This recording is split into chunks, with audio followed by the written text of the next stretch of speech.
In the circuit given below, the current is given by 3 ohm resistance లో flow అయ్యే current value ఏంటో find out చేయమంటున్నాడు.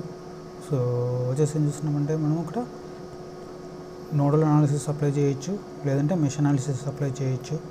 So mesh analysis apply చేస్తే మనకి 2 ఈక్వేషన్స్ని సాల్వ్ చేయాలి కాబట్టి ప్రాబ్లమ్ని నోడల్ అనాలిసిస్ అప్లై చేసి సాల్వ్ చేస్తాం. సో నోడల్ అనాలిసిస్ అప్లై చేయాలంటే ఫస్ట్ నోడ్ని అజ్యూమ్ చేసుకుంటున్నాము. ఈ నోడ్ వోల్టేజ్ V వోల్టేజ్ అనుకున్నాను. So node voltage V voltage assume చేసుకున్నాను. సో కాబట్టి ఇక్కడ all leaving currents equal to 0 అనుకున్నాం. సో ఫస్ట్ ఈ బ్రాంచ్లో ఫ్లో అయ్యే కరెంట్, ఈ బ్రాంచ్లో ఫ్లో అయ్యే కరెంట్ వచ్చేసి ఏమొస్తుంది V - -9. సో అక్కడ value V -9 value V + 9 divided by, so resistance value 6 ఓం ఉంది. తర్వాత ఇక్కడ కరెంట్ కావాలి V divide by 3 plus V divide by 3 plus V -2 by, so ఈ రెసిస్టెన్స్ వాల్యూ తీసుకుంటే 3 దట్ ఈక్వల్ టు 0. సో వీని ఎంత కామన్ తీస్తున్నాను, వీని కామన్ తీసుకుంటే 1/6 ప్లస్ 1/3 ప్లస్ 1/3 వచ్చింది. So that equal to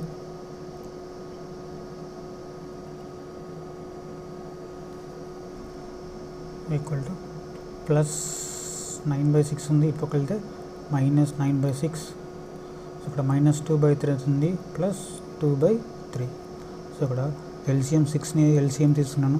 so 6ని LCM తీసి అనుకోండి 1 + 2 + 2 డివైడ్ బై 6.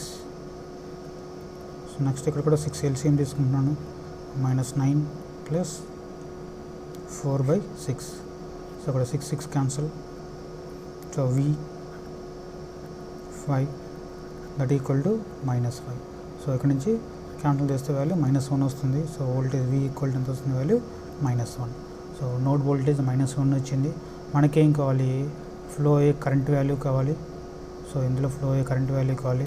సో ఇందులో ఫ్లో అయ్యే కరెంట్ డైరెక్షన్ చూడండి, డైరెక్షన్ ఈ డైరెక్షన్ ఇచ్చారు కాబట్టి మనం అప్లై చేయాల్సింది V - 2 అప్లై చేయాలి. సో కాబట్టి current flowing through 5 ohm resistance I equal to V - 2/3. Voltage V value -1 వచ్చింది, -2/3. ఆన్సర్ వచ్చేసి ఎంత వాల్యూ -1 యాంపియర్. సో ఆప్షన్స్ -1 లేదు, మేబీ ఇది -1 ఉండొచ్చు B ప్లేస్లో, లేదంటే కరెంట్ డైరెక్షన్ రివర్స్ ఇచ్చి ఉండాలి.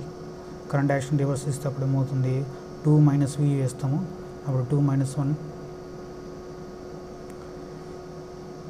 వాల్యూ అప్పుడన్నా మీకు 3 వస్తుంది, 3/3 వాల్యూ ఛాన్స్ అయితే ఉండదు. సో ఆన్సర్ వచ్చేసి -1 ampere. Next, when n number of similar resistance each of resistance are connected in parallel. So number of resistance ఎన్ని ఉన్నాయి, so each resistance value R అవి వచ్చేసి ఎలా కనెక్ట్ అయినాయంటే ప్యారల్గా కనెక్ట్ అయినాయి అన్నాడు. సో ప్యారల్గా కనెక్ట్ అయితే మనం యూజ్ చేసే formula are equivalent value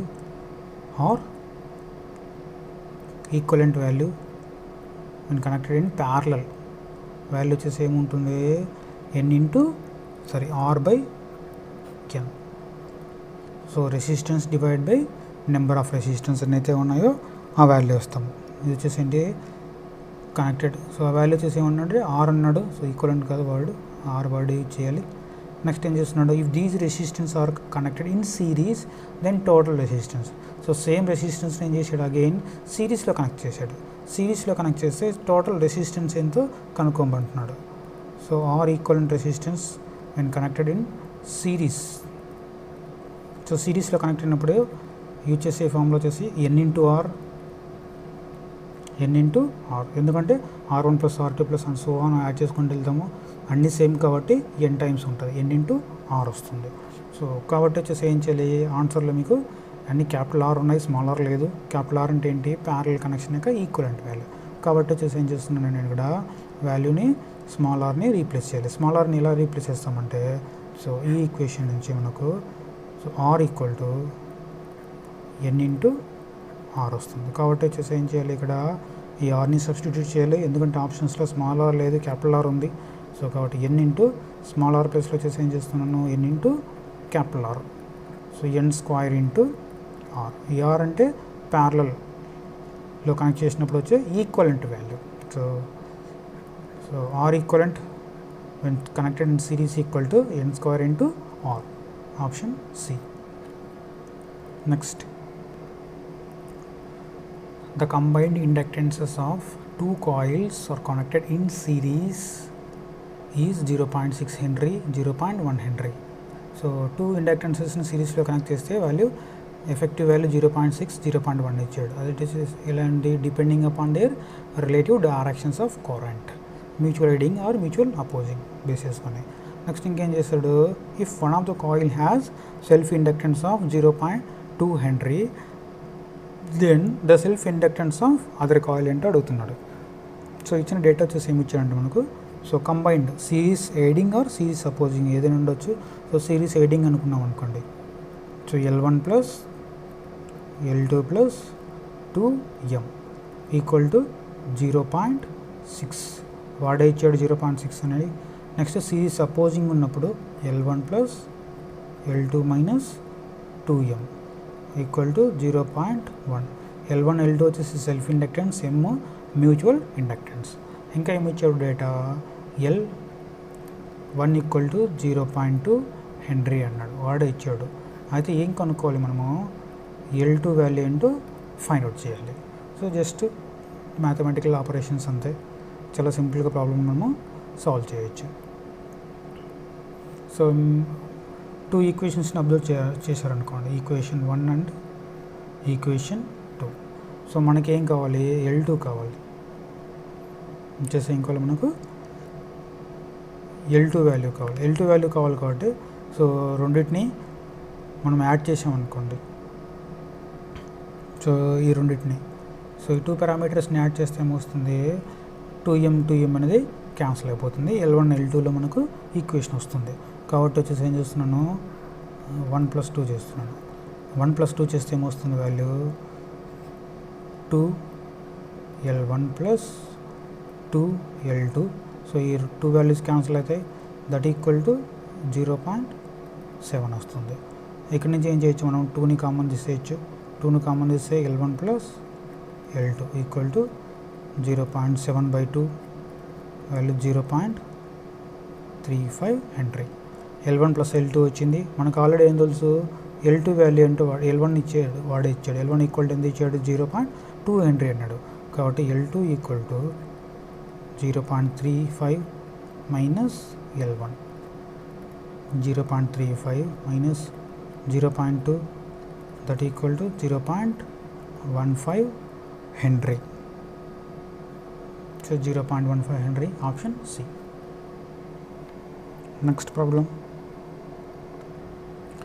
The diameter of wire is reduced to 1/2, keeping the length constant, then the new resistance will be. So ఒకటి ఏం చేశాడంటే లెంత్ మొత్తం సేమ్ అలాగే పెట్టాడు, డయామీటర్ని హాఫ్ చేశాడు. సో అయితే రెసిస్టెన్స్ వచ్చేసి ఎలా చేంజ్ అవుతుందో అడుగుతున్నాడు. సో మనకు రెసిస్టెన్స్కి ఫిజికల్ పారామీటర్స్కి ఫామ్లో resistance R equal to ρL/A. So అక్కడ ఏరియా ఇవాళ డయామీటర్ ఇచ్చాడు కాబట్టి ఇంకా నెక్స్ట్ ఇంకేమంటున్నాడు, లెంత్ కూడా కాన్స్టెంట్ అన్నాడు, కాన్స్టెంట్ లెంత్ అన్నాడు. సో కాబట్టి వచ్చేసి ఏం చేయాలి, ప్రపోర్షనాలిటీ తీసుకున్నప్పుడు రో వెళ్ళిపోతుంది, ఎల్ వెళ్ళిపోతుంది, ఓన్లీ ఏరియా ఉంటుంది. ఏరియా ఈక్వల్ టు πd² ఫామ్లో. కాబట్టి దట్ ఈక్వల్ టు ఏం రాయొచ్చు మనము డైరెక్ట్గా, resistance R is directly proportional to 1/d². D అంటే డయామీటర్. సో నెక్స్ట్ ఏం చేస్తున్నాము, రేషియో చూస్తున్నాము, R2/R1 equal to inversely relation కాబట్టి d1/d2 హోల్ స్క్వేర్. ప్రాబ్లంలో వచ్చేసి ఏం చేశాడు, రెడ్యూస్ టు 1/2 అన్నాడు. అంటే మీనింగ్ వచ్చేసి ఏంటి, d2 equal to 1/2 times of d1 ఉంది, d2 equal to 1/2 times of d1 ఉంది. కాబట్టి వచ్చేసి ఏం చేస్తున్నాను, ఇక్కడ d2 ప్లేస్లో 1/2ని సబ్స్టిట్యూట్ చేస్తున్నాను. So d1 divided by, so d2 ప్లేస్లో వచ్చేసి ఏం చేస్తున్నాను, 1/2 ఇంటూ d1. d1 క్యాన్సిల్ అవుతుంది, అగైన్ స్క్వేర్ ఉంది, హోల్ స్క్వేర్ ఉంది, రేషియో R2/R1. ఫర్దర్గా ఇంకా సాల్వ్ చేసామనుకోండి ఇది R2/R1 equal to so 1/2 square ఉంది, సో న్యూమరేటర్కి వస్తుంది స్క్వేర్ కాబట్టి వాల్యూ 4 అవుతుంది. So R2 equal to 4 times of R1. So ఎన్ని టైమ్స్ అయింది ఇక్కడ? 4 టైమ్స్ అయింది. Option B.